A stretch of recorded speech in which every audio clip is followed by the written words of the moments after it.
Assalamualaikum. Waalaikumsalam warahmatullahi wabarakatuh. Ahlan wa sahlan. Halo Ustadz, tanya Ustadz lebih mudah. Alladzi bi ni'matihi tatimmu shalihat. Segala puji bagi Allah Jalla Jalaluh yang karena nikmatnya kebaikan-kebaikan menjadi sempurna. Yang karena rahmatnya niat-niat baik hamba dapat terlaksana. Semua kesuksesan yang diraih, semua kenikmatan yang dirasakan, sejatinya itu murni karunia Allah Azza wa Jalla. Bukan karena usaha kita, bukan karena kerja keras kita.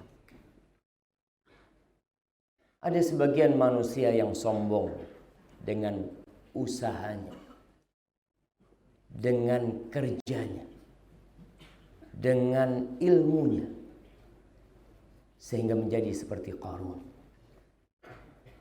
Dia mengatakan innama utituhu ala ilmin indi. Aku bisa seperti ini karena ilmu yang diberikan kepada. Apa yang terjadi dengan orang yang sombong? Yang bersandar dan bergantung dengan ilmu dan usahanya. Fakhasafna bihi wa bidaril ardh. Akhirnya Allah jadikan rumah dan Qarun itu ditelan oleh bumi. Sehingga jadi pelajaran buat kita. Setiap orang menemukan harta yang terpendam, mereka mengatakan harta karun. Padahal kemana Qarun? Allahumma salli wa sallim wa zid wa barik wa an'im ala sayyidina wa maulana Muhammadin wa ala alihi wa ashabihi ajma'in. Ya Allah, semoga salawat, salam berkah dan nikmat senantiasa Engkau curahkan untuk hamba kekasih, untuk baginda Nabi kita Muhammad alaihi salatu wassalam, untuk manusia terindah yang pernah menginjakkan kakinya di muka bumi, yang kita tidak akan masuk surga kecuali meniti jalan beliau alaihi salatu wassalam.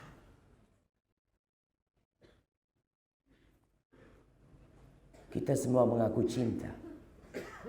Siapa yang tidak cinta kepada manusia terindah?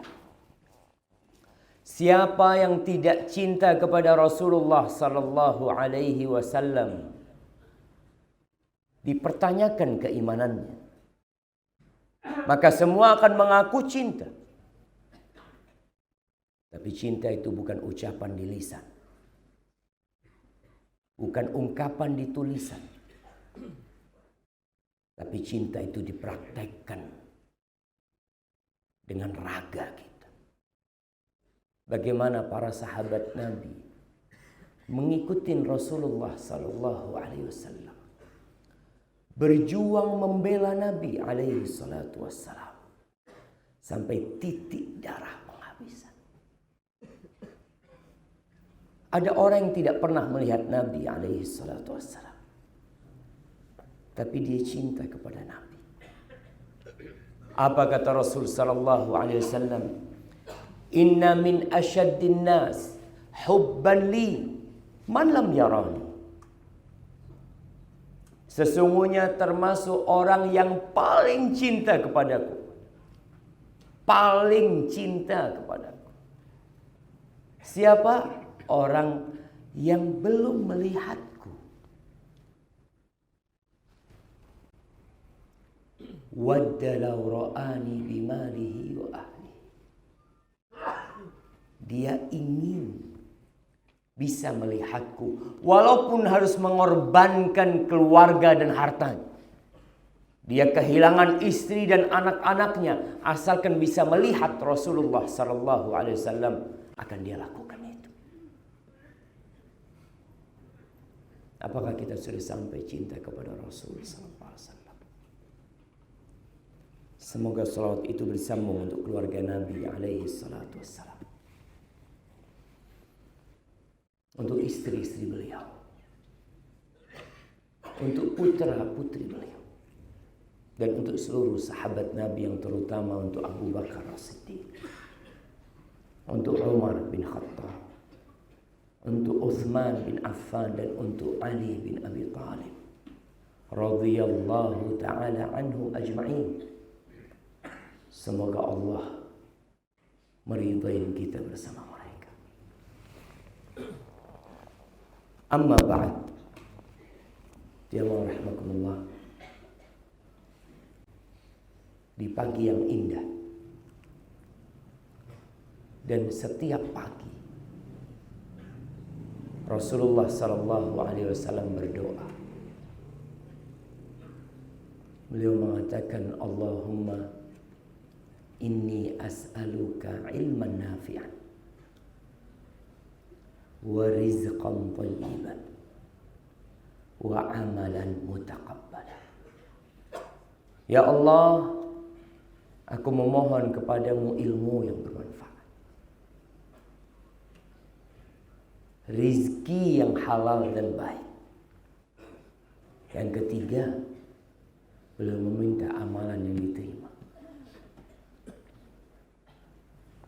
Kenapa yang dipinta ilmu? Karena dengan ilmu ini kita bisa tahu mana yang hak dan mana yang batil. Kenapa kita pagi hari ini ngaji, belajar? Karena kita tidak dilahirkan alim. Bahkan tidak sedikit di antara kita yang mengaku Islam nggak tahu apa-apa tentang Islam. Nabi SAW tidak diperintahkan oleh Allah minta tambahan, kecuali minta tambahan ilmu. Wa qul rabbi zidni ilman. Ya Allah, tambahkan kepada aku ilmu. Tapi apakah ilmu bisa didapat dengan kita hanya tiduran di rumah? Apakah ilmu bisa didapat dengan hanya kita sholat kemudian pulang ke rumah kita? Al-ilmu bitta'allum. Kata Nabi SAW, ilmu itu didapat dengan belajar, ngaji.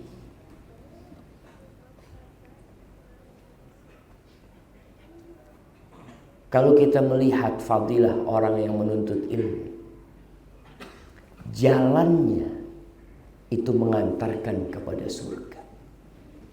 Duduknya di majelis ilmu, rahmat Allah itu meliputi mereka. Turun sakinah, ada kedamaian, ada ketentraman. Wa haffathumul malaika, malaikat makhluk yang mulia, yang tercipta dari cahaya, yang tidak pernah berbuat nista, duduk di majelis ilmu, ngaji mereka. Kata Nabi SAW, inna lillahi malaikatan sayyahin. Sesungguhnya Allah itu memiliki malaikat-malaikat yang tugasnya keliling, jalan-jalan. Kalau mereka mendapatkan majelis-majelis yang dikaji di sana ilmu, mereka mengatakan, halummu ila bughyatikum, ayo turun, ini sedang kita cari. Maka semoga keberadaan kita pagi hari ini mendapatkan rahmat Allah Azza wa Jalla. Pulang dari tempat ini diampuni sama Allah Azza wa Jalla. Dikatakan, kumu maghfuran lakum. Kalian bangkitlah, pulanglah kalian ke rumah kalian dalam kondisi sudah diampuni dosa-dosa. Ahibati fillah, para jamaah yang dirahmati Allah Azza wa Jalla. Kalau kita melihat negeri kita yang kita cintai, kita selalu berharap negeri kita menjadi baldatun thayyibatun wa rabbun ghafur. Menjadi negeri yang baik, yang makmur rakyatnya, saling mencintai antara pemimpin dan rakyatnya, saling mendoakan di antara mereka, dan diampuni oleh Allah Azza wa Jalla. Antum tahu ayat ini disebutkan untuk siapa? Bukan untuk Indonesia, bukan untuk Mekah, bukan untuk Madinah.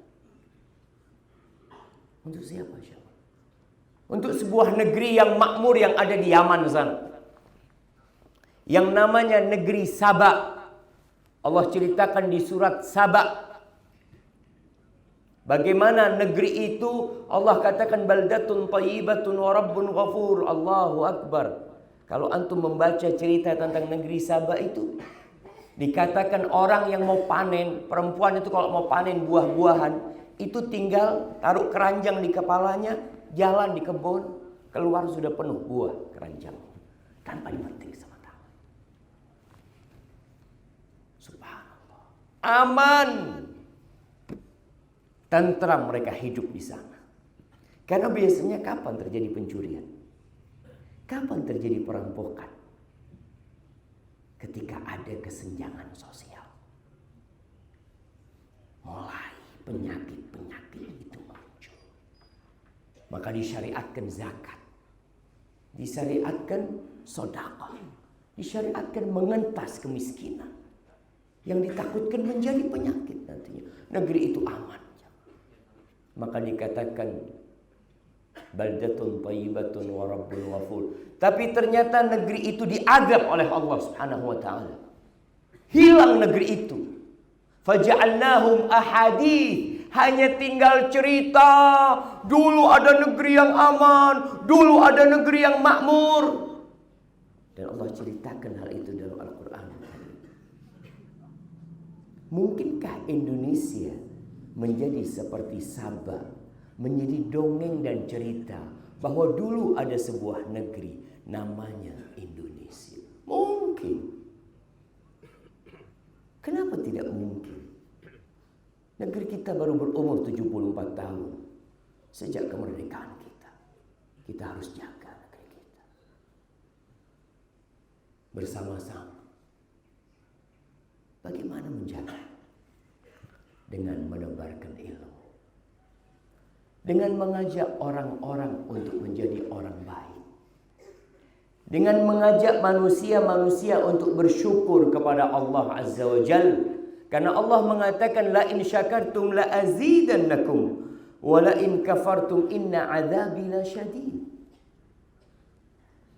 Kalau kalian bersyukur, pasti aku tambah, pasti ditambah. Tapi kalau kalian kufur, azabku pedih. Ada negeri lain yang berada di pinggiran pantai di Palestina sana. Di situ tinggal Bani Israel. Masya Allah. Mereka dilarang untuk berburu, untuk bekerja di hari Sabtu. Tapi Allah jadikan ikan-ikan di lautan itu datang pada hari Sabtu. Maka mereka tergoda. Akhirnya mereka pasang jaring di hari Jumat. Diambil di hari Ahad. Berarti berburunya hari apa? Hari Sabtu. Ikannya didapat hari apa? Hari Sabtu. Tapi diambil hari Ahad. Apa yang terjadi dengan mereka? Mereka dijadikan kera. Haibatillah. Banyak perintah-perintah Allah yang belum kita kerjakan. Mungkin sebagian kita sudah mengerjakan. Tapi tetangga-tetangga sebelah. Mungkin tetangga yang lebih jauh lagi. Banyak kemaksiatan. Dan puncak kemaksiatan adalah kesyirikan. Dan puncak ketaatan adalah tauhid kepada Allah Azza wa Jalla.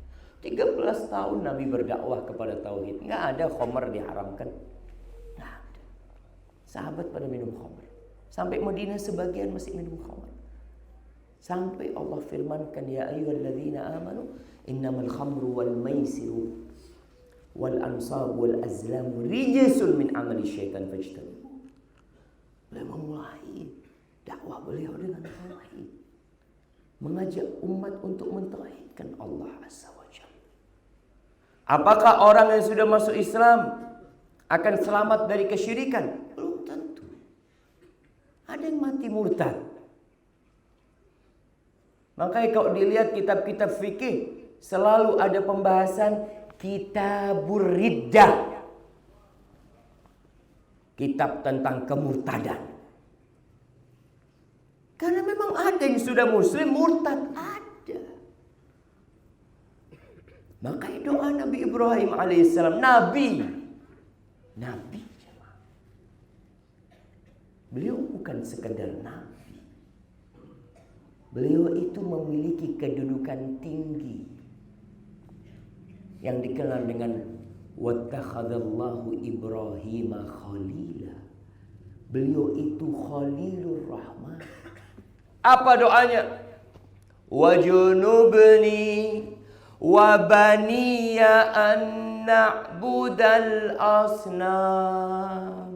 Ya Allah, hindarkan aku dan anak keturunanku dari beribadah kepada berhala-berhala. Itu Nabi. Maka para ulama mengatakan, kalau Nabi Ibrahim aja gak merasa aman dari dosa syirik, apalagi kita. Siapa kita ini? Maka tugas kita tadi menyebarkan ilmu. Masjid masih sepi. Entah masjid apa namanya ini? Baitul Sa'ad, Baitul Ihsan, Masya Allah. Masjid Baitul Ihsan. Kalau sholat duhur berapa rakaat? Berapa sof di sini? 5 sof, Masya Allah. Kalau sholat subuh penuh kayak gini. Sholat subuh 2 sof, Masya Allah. Oh, ada yang nambahin 3, sama yang telat biasanya 3. Sof ketiga. Baik, kita lihat kemana sisanya. Kenapa mereka tidak datang ke masjid? Mungkin belum punya ilmu tentang hukum salat berjamaah di masjid. Oh Ustaz, hukumnya kan khilaf di antara para ulama. Oh ya, mungkin tidak tahu dengan fadilah salat di masjid. Kayaknya tahu Ustaz. Terus kenapa nggak datang ke masjid? Belum tergerak hatinya. Tugas kita menggerakkan hatinya. Membuat dia meninggalkan rumahnya, datang ke rumah Allah Azza wa Jalla. Rasul sallallahu alaihi wasallam terkadang selesai salat subuh, beliau bertanya kepada para sahabatnya. Dulu nggak ada lampu, gelap. Beliau bertanya, asyahidun fulan? Fulan hadir enggak? Disebut namanya. Enggak. Asyahidun fulan? Fulan hadir enggak? Di absen sama Nabi alaihi salatu wassalam. Lalu beliau mengatakan, athqalus salati 'alal munafiqin salatul isya wa salatul fajr. Salat yang paling berat buat orang munafik. Munafik juga pakai sarung, Munafik juga pakai surban, Munafik pakai baju, pakai baju. Nabi SAW mengatakan sholat paling berat buat orang munafik. Munafik juga sholat. Munafik bangun masjid. Sholat yang paling berat buat orang munafik, sholat isya dan sholat subuh. Lau ya'lamuna ma fihima la'atauhuma walau habwan.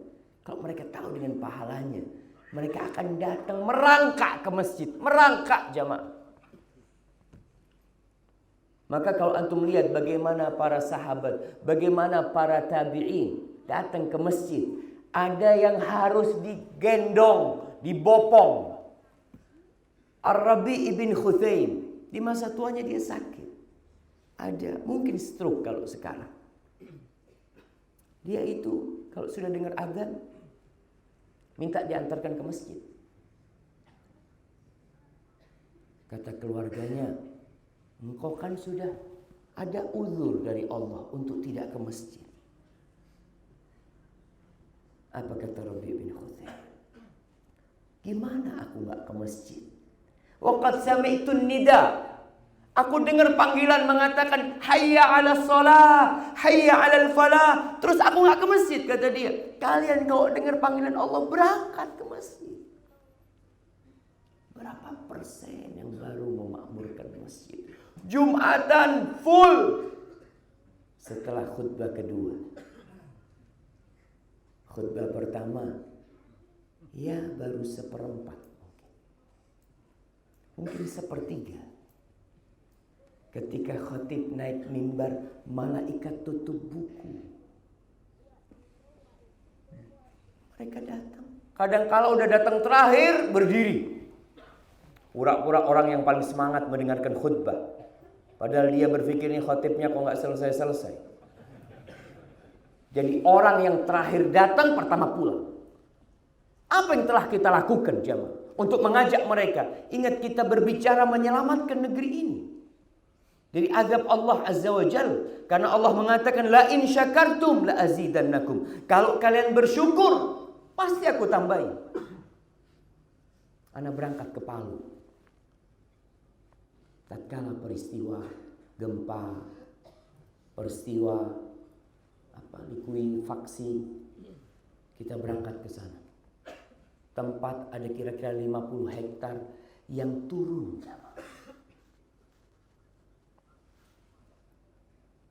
Bukan orangnya yang mati, rumahnya pun hilang. Mereka akhirnya tidak dibongkar. Harta-harta mereka pun hilang. Anda bertemu dengan seorang yang subhanallah jarak rumah dia dari kejadian tempat itu mungkin cuma 10 meter. Rumah dia selamat. Anda tanya sama bapak itu, bapak waktu kejadian di mana? Dia mengatakan, Ustaz, saya sedang sholat maghrib. Di mana sholat maghribnya? Di masjid. Masya Allah. Dengar suara yang menggelegar. Anak lari dari masjid pulang. Alhamdulillah, anak lihat rumah anak masih ada, istrinya masih di depan anak ini ada debu. Tak kelihatan. Terus anak tanya, gimana setelah kejadian? Anak tanya awalnya gimana masjid sebelum kejadian itu? Kata dia, ya sepi.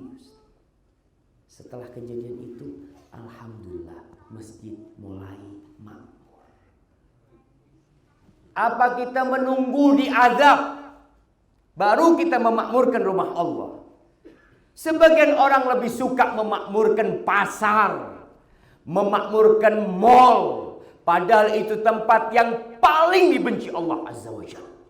Abghadul biqa ilallahi aswaquha. Tempat yang paling dibenci sama Allah pasar. Dan yang paling dicintai Allah masajidullah, masjid. Tapi kenapa masjid sepi? Maka perlu menyebarkan ilmu kepada mereka. Ajak mereka kepada Allah. Ingatkan mereka kepada Allah. Ahibati fillah. Wallahi. Berapa jumlah tentara di Indonesia? 1 juta? Mana yang tentara di sini? Ada berapa jumlah prajurit? 2 juta? Anggap 10 juta. Masya Allah. Ketika terjadi gempa, kira-kira yang dilakukan tentara apa? Ambil senjatanya, dia mau hadapi. Siapa yang bikin gempa? Ketika terjadi tsunami, apa yang akan dilakukan oleh Kopassus? oleh pasukan elit, apa yang akan dilakukan mereka? Lari, jemaah. Lari. Mereka hanya akan mengumumkan, tolong semua meninggalkan rumahnya, naik ke gunung. Mereka nggak akan bisa menghadapi kekuatan itu. Itu kekuatan Allah Azza wa Jalla. Dan kita melihat di negeri kita banyak kemungkaran yang di situ ada unsur menantang Allah Azza wa Jalla. Apa? Riba. Riba, jemaah.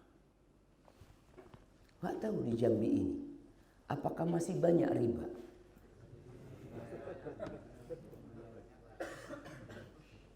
Sebagian orang rumahnya riba. Rumahnya dia beli dengan sistem riba. Dia teken kontrak, dia riba. Setuju, riba dia itu. Mobilnya riba, dia teken kontrak. Bapak ridho. Oh, ikhlas saya, Pak. Persen. Oh, ikhlas, nggak apa-apa. Ikhlas apaan? Antum teken kontrak menyetujui sebuah akad yang Allah mengatakan wa ahallallahu al-bai' wa harrama riba. Allah menghalalkan jual beli dan Allah mengharamkan riba. Di kampung-kampung, jemaah. Kampung-kampung. Allahu a'lam, di kampung ana itu, di Jember itu biasanya ada di pagi hari orangnya naik motor, bawa tas, nanti sampai ke warung ngeluarkan kitab dia buka, mau bayar berapa, dia tulis pinjam 100,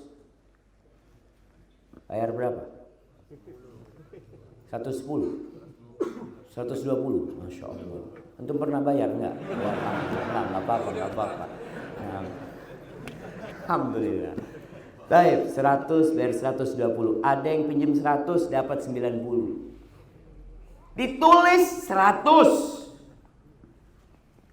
Kemudian dapatnya 90. Subhanallah. Dan ini dilakukan oleh umat Islam. Mereka baca Quran dalam surah Al-Baqarah, baca tuh ayat 275, 76. Allah jelaskan di sana. Allah mengatakan, ya ayyuhalladzina amanu taqullah. Wahai orang-orang yang beriman. Yang dipanggil hanya yang beriman. Yang enggak beriman tutup kupingnya. Panggilan ini untuk yang beriman. Kata Abdullah bin Mas'ud radhiyallahu anhu, "Idza sami'ta ya ayyuhalladzina amanu." Kalau engkau mendengar panggilan ya ayyuhalladzina amanu, fa'ar'iha sam'ak. Pasang kuping. Kenapa harus dipasang? Di situ ada kebaikan yang sedang Allah hendak jelaskan kepada. Atau keburukan yang Allah hendak engkau menghindarinya. Ada berapa kali Allah panggil ya ayyuhalladzina amanu dalam Quran, jemaah? Ana izin minum dulu nih, Pak. Bismillah.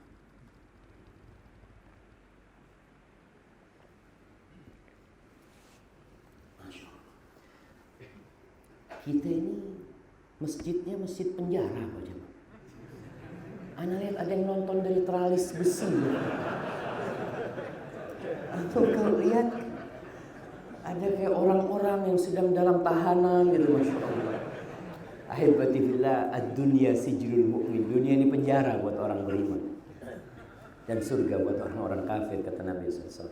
Baik, berapa kali Allah panggil kita dalam Al-Quranul Karim, ya ayyuhalladzina amanu. Ada yang 30 tahun Islam gak pernah tahu berapa kali dipanggil sama Allah. Ada yang 40 tahun Islam, ada yang 60 tahun Islam, gak pernah tahu kok dipanggil Allah. 89 kali dipanggil sama Allah. Cari dalam Al-Quran. Mungkin kita sudah hatam Al-Quranul Karim.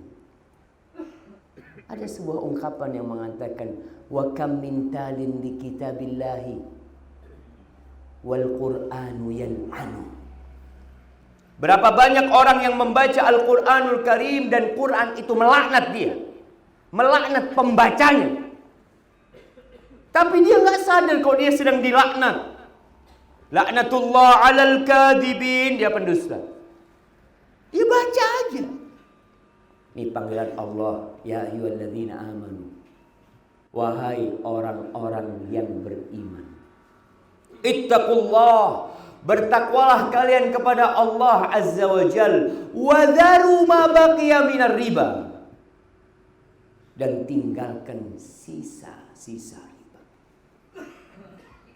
In kuntum mu'minin, kalau beriman. Kalau nggak beriman, lanjutkan riba kalian. Allah mengatakan in kuntum mu'minin, kalau kalian beriman, tinggalkan. Sebagian orang mengatakan, gimana mau ditinggalkan Ustaz? Nggak bisa kita usaha kecuali dengan riba. Seakan-akan Allah menurunkan hukum salah.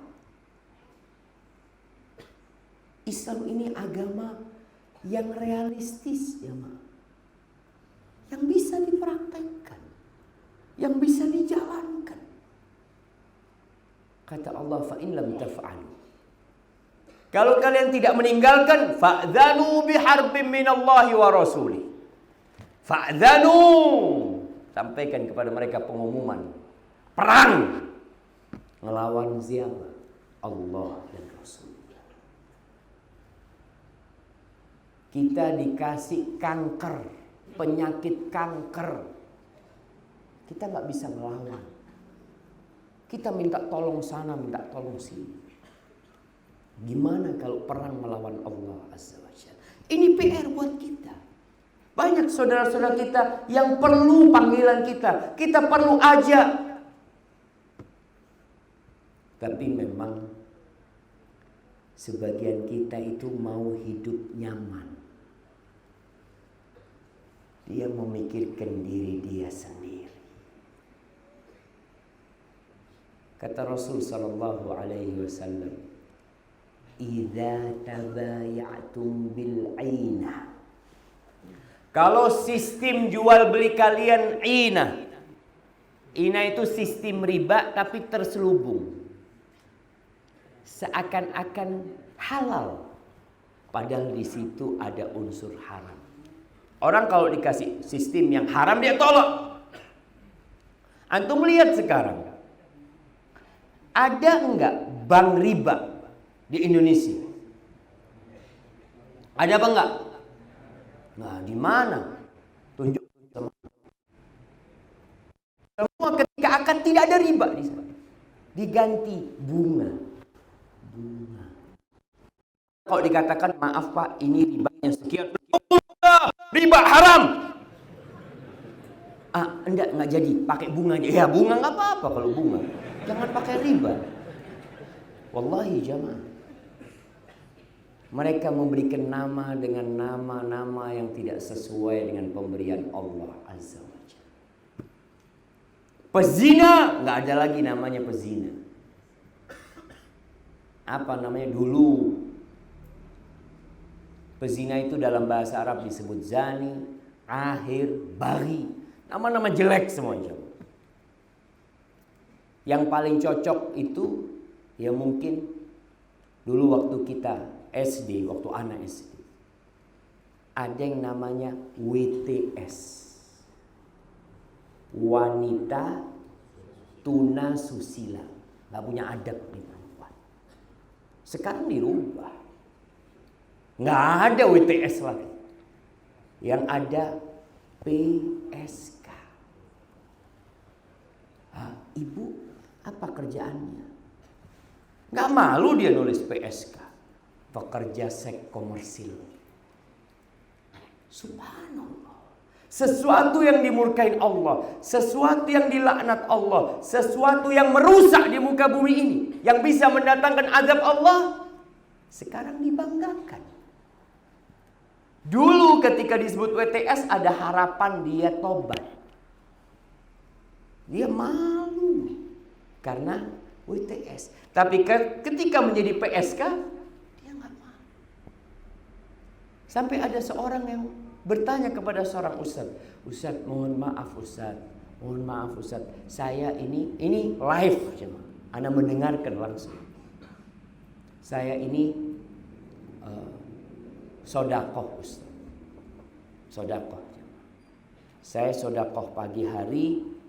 Masya Allah, malam harinya Pak Ustaz, saya dikasih rizki lebih sama Allah Subhanahu wa Ta'ala.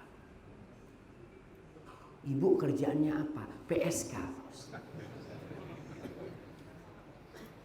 Kita lihat. Rasa malu itu mulai hilang jemaah. Karena memang dijadikan pekerjaan. PSK. Kesian mereka. Kita yang harus merangkul mereka untuk kembali ke jalan Allah Azza wa Jal. Kalau bicara pekerjaan, alhamdulillah. Banyak pekerjaan yang halal. Dan kita yang harus mengajak mereka. Sekali lagi, tadi kita bicara riba. Idza tabayatum bil ina. Kalau jual beli kalian sistemnya riba tapi terselubung. Kelihatannya halal. Wa akhadtum adnabal baqar. Dan kalian sibuk memegang ekor-ekor sapi.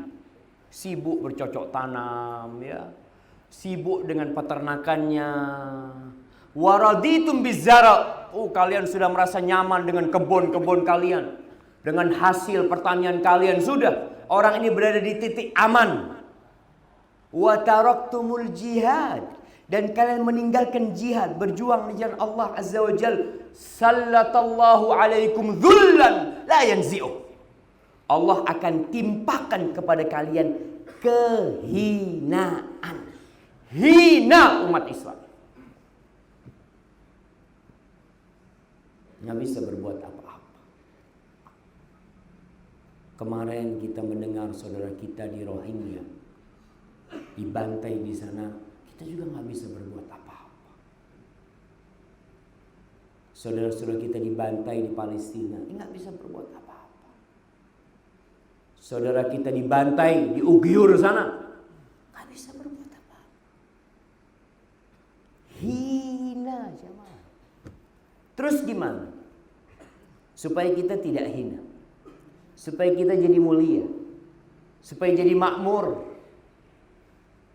Kata Nabi SAW, nggak akan dicabut itu kehinaan hatta tarji'u ila dinikum, sampai kalian kembali kepada agama kalian, kembali kepada Al-Quranul Karim. Baca Quran. Yang dilarang tinggalkan. Belum bisa meninggalkan, minta ampun sama Allah Subhanahu wa Ta'ala dan minta bantuan Allah Jalla Jalaluh. Sebelum tidur jemaah, kita dianjurkan untuk membaca akhir surat Al-Baqarah. Amanar rasulu bima unzila ilaihi min rabbihi wal mu'minun. Rasul beriman sallallahu alaihi wasallam dengan apa yang diturunkan kepadanya, dengan Al-Qur'anul Karim, dan orang-orang beriman juga beriman. Kullun amana billahi wa malaikatihi wa kutubihi wa rusulihi la nufarriqu baina ahadin min rusulihi wa qalu sami'na wa ata'na ghufranaka rabbana wa ilaikal masir. Tuh orang yang beriman, apa slogan mereka? Sami'na wa ata'na. Wallahi jamaah, kita hafal dengan kata-kata sami'na wa ata'na. Hafal enggak antum sami'na wa ata'na? Dan ana heran dengan orang yang menghafal sami'na wa ata'na tapi enggak mengerjakan. Di beberapa masjid, nggak tahu di sini. Anak kadang kala sholat, imamnya itu masya Allah. Sebelum sholat, diamalkan sunnah Nabi alaihissalatu wassalam. Sawu sufufakum, fa inna tasfiyatas sufuf min tamamis sholat, atau min iqamati sholat. Itu imamnya jelaskan itu. Apa kata makmumnya? Sami'na wa ata'na. Tapi nggak gerak jamaah. Tidak dia merapatkan softnya, tidak dia merapikan softnya, dia hanya mengatakan sami'na wa ata'na. Enggak, bukan itu yang diinginkan. Maksudnya itu kita mengamalkan. Disuruh ninggalin riba, sami'na wa ata'na. Dikerjain. Maka kita tidak akan pernah menjadi mulia. Dan kita akan terus beresiko tinggi mendapatkan azab Allah Azza wa Jalla tatkala kita tidak kembali ke agama ini. Di sini kita harus bisa mengajak saudara-saudara kita yang belum ke masjid, yang belum baca Quran. Ingat, membaca Al-Quranul Karim satu huruf dapat hadiah. Apa hadiahnya? 10 kebaikan. Alif Lam Mim dapat 30 kebaikan. Dzalikal kitabu la raiba fi hudan lil muttaqin. Susah untuk ngitungnya sudah kebaikannya. Nah, akan dapat kebaikan. Tapi kalau nggak tahu artinya, apakah tetap akan dapat pahala? Ya ma, kalau baca Quran nggak tahu artinya, dapat pahala nggak? Dapat. Tapi sulit dapat hidayah. Dapat hadiah, nggak dapat hidayah. Karena tadi baca firman Allah, ya ayyuhalladzina amanu taqullaha wa dharu ma baqiya minar riba in kuntum mu'minin. Kerjaannya rentenir. Baca ayat ini. Wahai orang-orang beriman, tinggalkan sisa-sisa. Karena dia nggak paham. Gimana mau dapat hidayah ketika nggak paham dengan apa yang dibaca? Dapat hadiah, iya, yakin kita dapat hadiah. 1 ayat 10 kebaikan. Tapi hidayah itu didapat dengan pemahaman. Kita paham. Kalau ada orang gak sholat, main judi, lalu antum berdiri di depan dia. Ya ayuhan nas, qala Allah tabaraka wa ta'ala fil Qur'anil azim. Ya ayyuhalladzina amanu innamal khamru wal maisir wal ansab wal azlam rijsun min amali syaitan fajtanibuhu la'alakum tuflihun. Assalamualaikum. Pergi orang itu. Jazakallah khair Pak Ustaz, syukran. Tetap main jamaah. Karena dia nggak paham. Dia berpikir alhamdulillah dibacakan ayat sama Ustaz berkah insyaallah. Ini yang harus kita pahami. Ketika antum berceramah kepada manusia yang mereka tidak paham bahasa Inggris, lalu antum ceramah dengan bahasa Inggris, lalu antum pulang, alhamdulillah Ustaz, ana sudah sampaikan kepada mereka. Bukankah Rasul sallallahu alaihi wasallam mengatakan, "Ballighu anni walau ayat," sampaikan dari aku walaupun 1 ayat, aku sudah sampaikan kepada mereka. Pakai bahasa apa itu? Bahasa Inggris Ustaz. Terus orangnya nggak paham. Tapi kan yang penting ana nyampaikan Ustaz. Lah, di sini kita harus tahu, semua nabi itu diutus dengan bahasa kaumnya. Maka jamaah rahimakumullah, bagaimana tugas kita menyampaikan agama Allah ini? Alhamdulillah Al-Quranul Karim ada. Tolong dikaji. Dikaji tafsirnya. Kaji tafsir. Kalau 1 hari 1 lembar, berapa tahun kita khatam Al-Quranul Karim? Jemaah, Quran itu kira-kira 600 halaman. Kalau 1 hari 1 lembar, ya 2 tahun lah. Kalau 1 hari setengah lembar, berarti 4 tahun. Kalau 1 hari 1/4 lembar, 8 tahun. Ya. Kalau 1 hari 1 baris, kira-kira 16 tahun. Ada yang 20 tahun gak pernah hatam Quran sama artinya.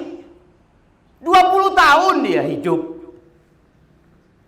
Kok bisa seperti itu? Kita gak ingin kembali ke agama kita. Allah menurunkan Al-Quranul Karim Hudan lil muttaqin. Dzalikal kitab la raiba fi.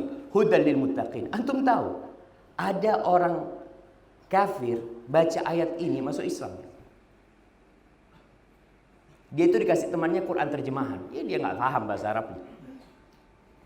Dia sampai rumahnya nggak dia baca tuh Quran. Suatu hari dia punya masalah, dia lihat nih Quran, dia ambil tuh Quran. Akhirnya dia buka. Yang pertama dia cari di Quran itu pengarangnya. Kan kalau orang mau baca buku kan tahu siapa pengarangnya. Dia lihat, kok nggak ada pengarangnya kitab ini, kata dia. Nggak paham dia dengan Quran. Lalu dia buka halaman pertama, ada Al-Fatihah, ada Alif Lam Mim, Al-Baqarah tuh.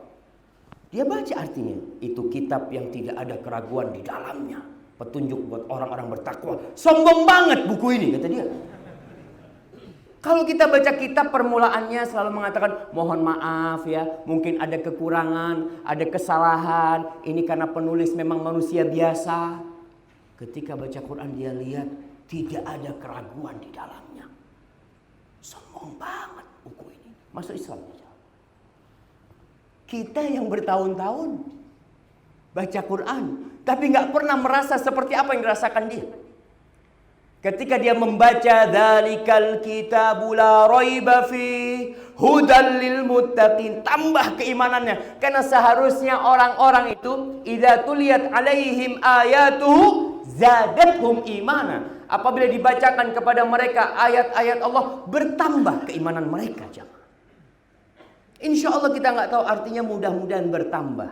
Gimana kalau tahu artinya akan tambah banyak, jemaah.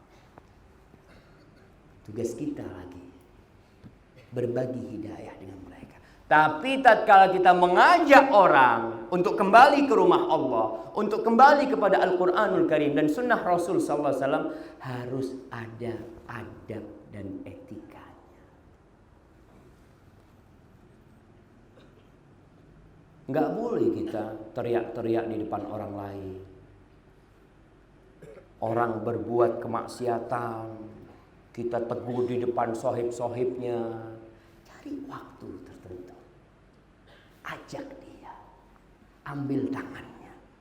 Bang, yang abang lakukan nggak benar, bang. Mungkin dia terima, mungkin dia tolak.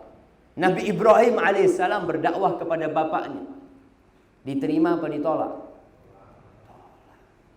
Kurang apa Nabi Ibrahim? Cintanya sama bapaknya. Ya abati inni qad ja'ani minal ilm ma lam ya'tik fattabi'ni ahdika siratan sawiya. Wahai ayahanda, dipanggil ayah dengan bahasa yang indah, qaulan karima. Ayah, aku telah dapat ilmu ayah yang belum datang kepadamu ayah. Dia mengatakan, dia mengatakan enggak, ini aku dapat, dia kasih sama Allah Azza wa Jalla. Maka aku mohon kau mengikuti ayah. Terakhir dicerita, apa kata ayahnya? Ya Ibrahim, ya Ibrahim, la illam tantahi ya Ibrahim la arjumanna. Ibrahim, kalau kau enggak berhenti mengajak aku akan lemparin engkau dengan batu. Bapak ngomong sama anaknya seperti itu. Karena sejatinya antum ketika berdakwah dengan adab dan etika, antum tetap akan dimusuhin sama orang. Tetap. Itu sunnatullahnya seperti itu. Mana nabi-nabi yang dielukan sama kaumnya, jemaah? Nabi Yahya digorok lehernya, dihadiahkan kepalanya untuk seorang pelacur. Bapaknya Nabi Zakaria digergaji sampai mati. Nabi Isa alaihissalam dikejar-kejar sama kaumnya. Nabi kita Muhammad alaihi salatu wassalam ketika berdakwah, Masya Allah, bayangin 40 tahun beliau hidup di kota Mekah, dicintai oleh kaumnya, dicintai oleh kaumnya. Al-Amin, orang kalau mau titip sesuatu, ada orang yang amanah nih Muhammad alaihi salatu wassalam. Umur 40 tahun turun wahyu, Iqra. Beliau tidak berdakwah terang-terangan. Karena beliau tahu ini akan jadi ancaman buat orang-orang kafir Quraisy. Maka beliau berdakwah sembunyi-sembunyi. 3 tahun Allah katakan fasda' bima tu'mar. Sudah kau terang-terang sampaikan kepada mereka. Mulai saat itu beliau dicaci maki, beliau dihina, sebagian sahabatnya dibunuh. Mana pujian mereka selama 40 tahun? Mana sanjungan mereka selama 40 tahun? Mengatakan Al-Amin, berubah semuanya. Jadi syair, jadi penyair, jadi kahin, dukun, sahir, penyihir, kadzab. Disebut kadzab Nabi SAW. Majnun, orang gila. Itu konsekuensi. Kita kalau baik di diri kita sendiri jemaah, kita beribadah, kita baca Quran, kita berzikir, baik, kita tidak ngajak orang lain, antum dicintain orang. Orang akan mengacungkan jempol. Fulan Masya Allah, alim orangnya Masya Allah. Tapi ketika antum mulai berdakwah ngajak di kantor pas azan zuhur, antum setiap azan zuhur ke masjid, tapi nggak pernah ngajak orang. Orang kantor akan nyebut antum alim. Tapi suatu saat antum ke masjid, antum ajak mereka, bang, yuk azan.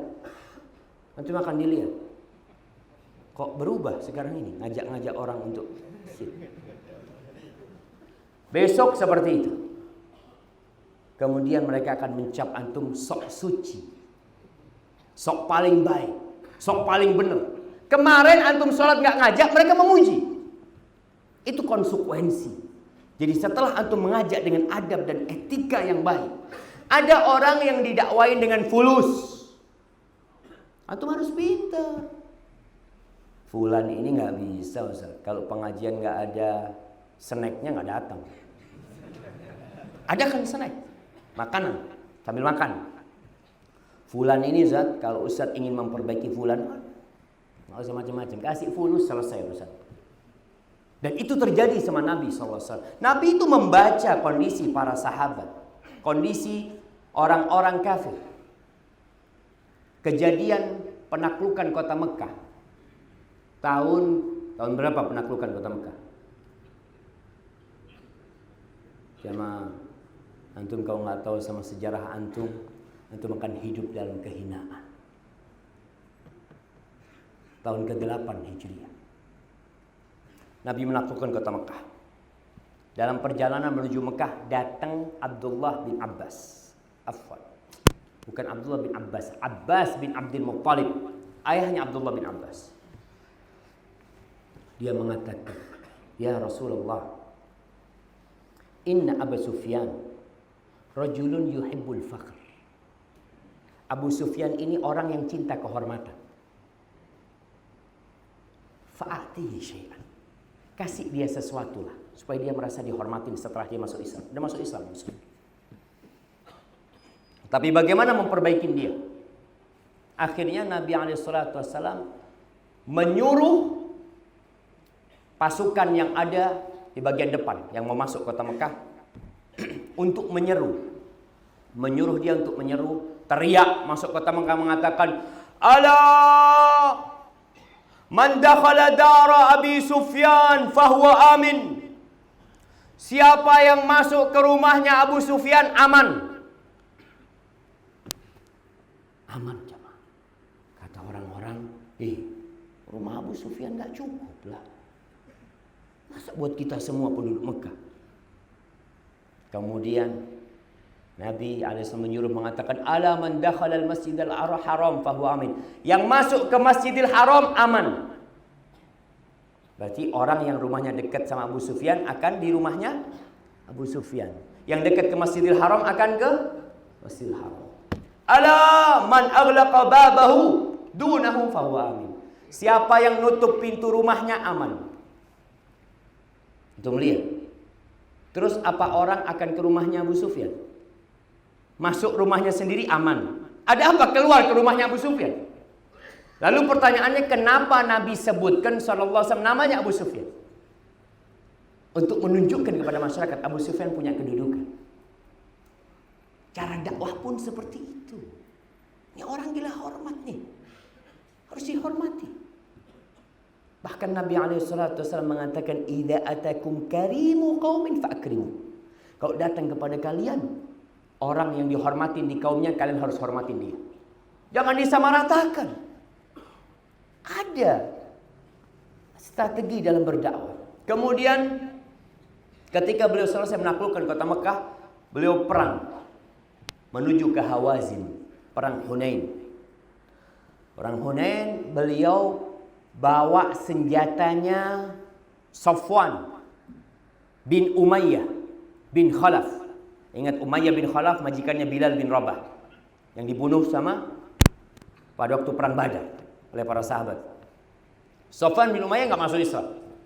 Ketika Nabi mau berangkat perang, pasukan bertambah, maka dia pinjam, alaihi salatu wasallam, beliau pinjam senjatanya. Marah Safwan itu ketika dibawa senjatanya. Al-Ghasban ya Muhammad. Manggilnya aja dengan Muhammad, bukan Rasul SAW. Apakah perampasan ini Muhammad? Kata Nabi alaihi salatu wasallam, bal ariyatun madmuna. Enggak. Tapi pinjam yang dijamin. Kita meminjam dan dijamin semuanya. Safwan ikut perang. Bukan untuk membela umat Islam, tapi untuk menjaga peralatan perang dia. Jangan sampai ada yang rusak atau apa, dia ikut ya. Sampai selesai perang, Allah berikan keamanan buat umat Islam. Masya Allah. Nabi SAW selesai perang itu dapat harta rampasan perang yang banyak sekali. Satu orang dikasih 100 ekor onta, satu orang dikasih satu lembah isinya kambing ya. Seperti itu. Sampai lagi bagi-bagi itu, Safwan bin Umayyah ikut nih. Dia sedang melirik, ada satu tempat yang hartanya Masya Allah. Banyak sekali. Safwan itu sampai ngelirik ke sana, ngelihat Nabi SAW. Nanti dia ngelirik ke sana. Nabi tahu Safwan ini sedang ngelihat sana. Ditanya sama Nabi SAW. Ya Abu Fulan. Ana lupa kunyahnya Safwan. Wahai Abu Fulan. Dipanggil dengan panggilan kemuliaan. Bapaknya Fulan. Ayu'jibuka hadha? Apakah ini membuatmu takjub? Kata dia. Iya, kata dia. Lalu apa kata Nabi SAW? Huwalak, itu buat kamu. Apa kata Safwan? Asyhadu an la ilaha illallah wa asyhadu anna Muhammad Rasul. Masuk Islam Safwan. Ma tabat nafsu ahadin illa nafsuna. Enggak mungkin ada manusia biasa bisa memberikan harta sebanyak ini. Manusia biasa enggak mungkin, pasti dia Nabi. Maka Safwan langsung masuk Islam. Tapi kejadian itu membuat orang-orang Ansor bersedih. Mereka nggak dikasih jamaah. Sahabat-sahabat Ansor yang berjuang sama Nabi SAW di kota Madinah, yang memberikan tempat kepada Nabi SAW, yang membela Nabi SAW, itu nggak dikasih seekor kambing pun. Sedih mereka. Keluar omongan tidak nyaman. Dan omongan itu sampai kepada Nabi SAW. Apa omongan itu?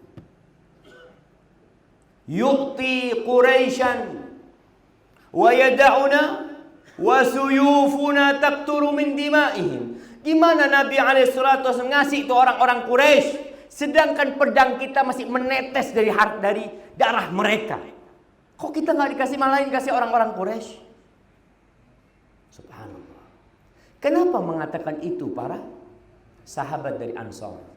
Karena mereka berpendapat hadiah itu tanda cinta. Cinta.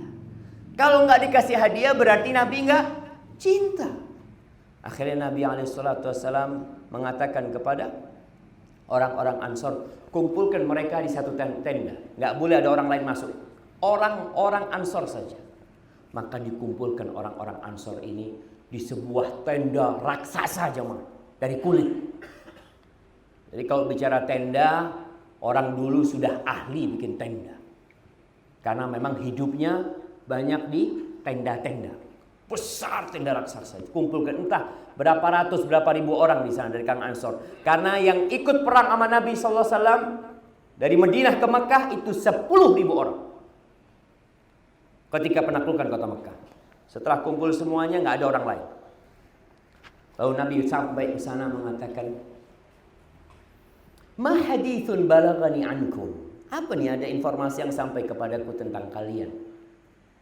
Lalu yang sepuh-sepuh mengatakan, Amma dzawu ra'yina falam yaqulu syai'an. Adapun orang-orang yang sepuh ya, yang bijak, nggak ada omongan apa-apa. Tapi yang bicara itu yang muda-muda. Akhirnya Nabi SAW mengatakan, Alam atikum dullalan, bukankah aku telah datang kepada kalian dalam kondisi kalian tersesat, nggak tahu mana kebenaran. Fahadakumullah bi, kemudian Allah memberikan hidayah kepada kalian dengan aku. Bukankah aku datang kepada kalian, kalian berpecah belah, kemudian Allah kumpulkan kalian dengan aku. Kenapa kalian tidak menjawab? Kata Nabi SAW. Kenapa kalian tidak mengatakan, ya Rasulullah, bukankah engkau datang ke tempat kami dalam kondisi diusir oleh kaum dan kami yang membelamu di sini? Para sahabat dia mengatakan, Allahu aman. Enggak, Allah dan Rasulnya yang lebih baik. Allah dan Rasulnya lebih baik. Kemudian Nabi SAW mengatakan, kenapa kalian sedih? Aku bagi-bagi harta kepada orang-orang yang baru masuk Islam dengan harapan Islamnya jadi baik mereka. Ama tardun, apa kalian enggak ridha ayyarji'an nas bil aghnam wal ibil, orang itu pulang ke rumahnya membawa onta, membawa kambing, wa tarji'una antum bi Rasulillah sallallahu alaihi wasallam, dan kalian pulang bawa Rasulullah sallallahu. Apa kalian enggak ridha? Wallahi law salakan nas sya'ban wa salakal ansaru sya'ban la salaktu sya'bal ansar. Andai kata orang-orang itu melalui jalan Syi'ib, jalan di antara dua gunung, dan orang-orang Ansor di jalan lainnya, aku akan berjalan bersama orang-orang Ansor. Wallahi laulal hijrah lakuntum ra'an minal ansar. Demi Allah, kalau bukan karena hijrah, aku termasuk orang-orang Ansor. Itu para sahabat nangis. Mereka baru sadar, kenapa mereka kok memikirkan onta dan kambing? Ini Rasul sallallahu alaihi wasallam. Sebagian orang dikasih kehormatan, sebagian orang dikasih harta, dan sebagian orang dikasih cinta sama Rasul sallallahu alaihi wasallam. Kita pun ketika mengajak orang itu harus paham. Ini orang kayaknya harus dihormati, hormati. Harus dikasih uang, kasih uang. Bukan menyogok, bukan. Kan memang ada manusia seperti itu. Kemudian yang terakhir, berdoa buat saudara-saudara kita. Ada orang-orang yang mungkin belum sholat. Ada orang-orang mungkin yang masih melakukan riba. Ada orang-orang yang mungkin melakukan kesyirikan karena ketidaktahuan dia. Mungkin karena kita juga nggak sampai kepada dia. Antum doakan dia. Minta sama Allah Azza wa Jalla. Bukan malah menvonis mereka, oh kayaknya ini Satya, Allahu a'lam, kayaknya masuk neraka fulan nanti mati. Gimana? Rasul sallallahu alaihi wasallam ketika datang kepada beliau Tufail ibn Amr ad-Dawsi. Ini Tufail bin Amr ad-Dawsi masuk Islam di Mekah, kemudian sama Nabi SAW disuruh pulang ke kaumnya Daus, berdakwah di sana. Tapi yang beriman sedikit, Abu Hurairah sama ibunya nanti beriman di Madinah, sama beberapa orang. Akhirnya Tufail berangkat ke Madinah setelah Nabi hijrah alaihi salatu wasallam. Bertahun-tahun berdakwah nggak ada yang masuk Islam. Dia mengatakan, ya Rasulullah, inna Dausan qad abad wa baqat. Qadullah alaihim. Sudah, Daus ini durhaka dan mereka menolak, nggak mau nerima Islam. Doakan supaya Allah membinasakan mereka. Nabi berdoa. Itu para sahabat melihat Nabi berdoa, mereka mengatakan halaka Daus, binasa Daus, sudah habis. Nabi berdoa.